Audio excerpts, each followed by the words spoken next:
乌克兰军队仍在23号晚间向黑海港口城市塞瓦斯托波尔和别尔哥罗德两地发动了大规模袭击。俄军则在24号凌晨空袭乌克兰多地。而波兰武装部队声称，俄方向乌克兰发射的一枚巡航导弹进入了波兰领空。乌总统泽连斯基暗指美西方政客优柔寡断，延迟对乌援助。美国却敦促乌克兰停止袭击俄罗斯能源基础设施，背后有何原因？来看报道。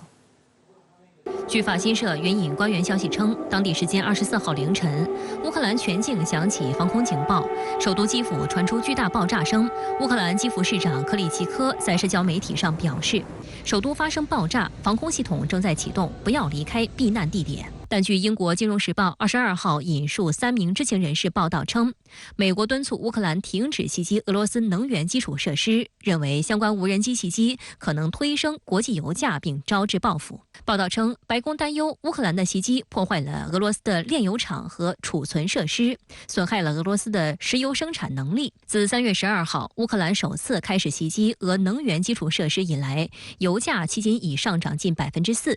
尽管西方对俄罗斯石油和天然气行业实施制裁，但俄罗斯仍是全球最重要的能源出口国之一。不过，乌国家安全与国防委员会秘书丹尼洛夫22号在基辅安全论坛上对此予以否认。他表示，乌克兰将独立做出关于摧毁俄境内合法军事目标的决定。我们不会询问任何人要攻击俄罗斯领土上的哪些目标。在现在这个国际能源价格的局面下，如果说俄罗斯的这个能源生产设施受到破坏，它这个产量进一步降低，还会加剧现在国际能源市场这个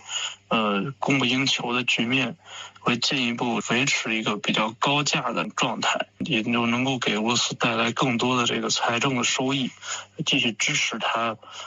的这种整个经济的运转和这个对军事行动的支持。此外，据乌克兰媒体22号报道，北约军事委员会主席罗布鲍尔在访乌时表示，北约已做好与俄罗斯直接冲突的准备，但同时强调，目前没有北约军队在乌克兰，且北约也没有向乌克兰派兵的计划。但外界高度关注，俄总统新闻秘书佩斯科夫在同日接受采访时表示，在西方介入乌克兰冲突后，俄罗斯已经从特别军事行动的状态过渡到战争状态，并强调，目前俄罗斯正处于战争状态。